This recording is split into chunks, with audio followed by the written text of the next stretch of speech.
Profesor Cayo Pamungkas menjelaskan perbedahan konflik Aceh dan Papua dalam diskusi publik yang diselenggarakan imparsial. Menurut Cayo, Aceh ikut terlibat dalam perjuangan kemerdekaan Indonesia, sementara Papua tidak, namun lebih dahulu merdeka sebelum Indonesia merdeka. Terima kasih. Mungkin Bapak Ibu, rekan-rekan semua, perjelas sebetulnya apa perbedaan konflik di Aceh dan Papua. Pertama, secara historis, Aceh dalam masa perang kemerdekaan mendukung ya berdirinya Indonesian State, negara Indonesia. Walaupun nanti dalam perjalanannya kemudian ada DITI, kemudian ada Gerakan Aceh Merdeka karena ketidakpuasan terhadap kebijakan pemerintah. Namun Papua itu berbeda. Ini ada Bang Ade Ambrosius ya. Orang Papua merasa bahwa dirinya itu telah merdeka 1960 ya. Karena pada masa itu Belanda melakukan rencana dekolonisasi yang disampaikan oleh Bapak Pendeta Ronald ya. Mereka memiliki kesadaran bahwa negara Papua itu telah ada, yang disimbolkan dalam bentuk bendera, kemudian Yogyakarta, bendera bintang kejora dan lagu Sogem Nomde serta Papua Villager Pop yang dikibarkan dan dinyanyikan pada tanggal 1 Desember. Para intelektual Papua menganggap Indonesia itu merampas kemerdekaan Papua. Jadi mereka mengklaim kembali kemerdekaan yang dulu dibayangkannya telah ada. Jadi kita harus memahami ada masalah mengenai penafsiran terhadap sejarah integrasi Papua.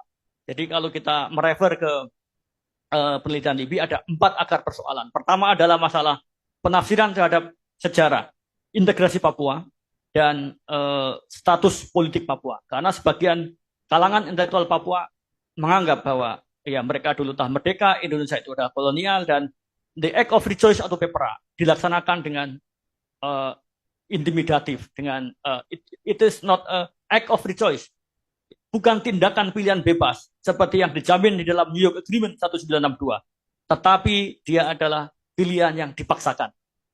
Kemudian yang ketiga, nasionalis Papua itu telah tumbuh sebelum Indonesia merdeka. Pendeta YSKINE menanamkan identitas kepapuaan sejak 1925 di sekolah minggu di Wasior di Teluk Ondama. Bibit-bibit nasional Papua itu telah ada sebelum atau mungkin berbarengan dengan nasionalisme Indonesia. Dan ketika Indonesia merdeka tahun 1945 baru beberapa orang aktivis seperti Sugoro kemudian menanamkan ide tentang nasionalisme Indonesia, dan itu kemudian tidak dilanjuti karena Sugoro kemudian ditangkap dan melarikan diri. Nah, akhirnya keinginan orang Papua untuk merdeka itu telah ada sebelum Indonesia merdeka. Dan pada tahun 60 orang Papua terbagi, ada yang ingin merdeka, ada yang ingin ikut dengan Belanda, dan ada yang ikut dengan Indonesia. Dan nasionalis Papua itu makin lama makin menguat. Justru beberapa riset seperti Richard Sopel mengatakan keinginan orang Papua untuk merdeka itu semakin menguat di masa Orde Baru karena ada pelanggaran HAM, kekerasan politik, ada marginalisasi, ada diskriminasi, dan lain-lain. Ada masalah kekerasan politik dan diskriminasi. Dan saya kira itu adalah akar persoalan Papua. Dan saya kira para akademisi itu juga menyumbang terhadap ini. Karena produksi pengetahuan tentang Papua, rata-rata kita lihat di media sosial. Dukungan terhadap penggunaan kekerasan itu sangat cukup besar ya di media sosial Indonesia. Nah, saya kira masih ada banyak produksi pengetahuan, terutama yang juga di media sosial, yang mengatakan bahwa orang Papua masih hidup di zaman batu dan orang Papua dan cenderung suka melakukan kekerasan. Jadi ada stereotip, ada produksi pengetahuan yang rasis terhadap orang Papua dalam pengetahuan yang kita produksi, meskipun tidak semua. Jadi termasuk adik-adik mahasiswa ada tekan media untuk bersifat krisis ya, untuk membongkar, mendekonstruksi nalar dari arus besar di media sosial yang mengendaki operasi militer. Benar nggak ya? Saya baca, karena saya tidak punya Twitter juga, tidak punya Instagram, saya tidak punya akun di medsos kecuali Facebook ya. Namun beberapa laporan mengatakan itu. Kemudian ya saya kira titik temunya adalah crimes against humanity ya, seperti yang Pak Usman dalam protokol 21977 konvensi Jenewa 1949 protokol 2 tambahan disebutkan adanya konflik domestik, perang yang negara melawan kelompok pemberontak itu disebutkan. ada 3 kriteria. Pertama adalah the war against occupation, ada the war against racism, apartheid. Yang ketiga adalah saya lupa, perang melawan rejim militer seperti yang ada di Burma.